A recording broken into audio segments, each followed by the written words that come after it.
ভাবছো কি এত সুন্দর গোল গোল রুটিটা আমি বেলেছি? না গো না, দেখতে থাকো। আসলে ব্যাপারটা কি, কি চমৎকার হয়েছে রুটিটা। আমার যখন রুটি বেলতে ইচ্ছা হয় না, তখন আমি এইভাবে রুটি করে নিই। তোমরাও করে নিতে পারো। এই আইডিয়াটা যার মাথায় আসেনি এখন পর্যন্ত, মূলত ভিডিওটি তার জন্য। আর যারা জানো সে তো জানোই। এবার দেখ কাহিনীটা কি। এই যে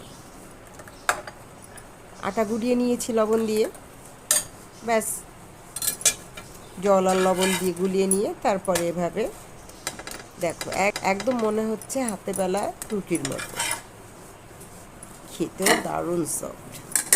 হালকা একটু তেল ব্রাশ করে নেওয়া ভালো, না হলে নিচে লেগে যাওয়ার একটা ভয় থাকে। আমি অলওয়েজ করি এটা।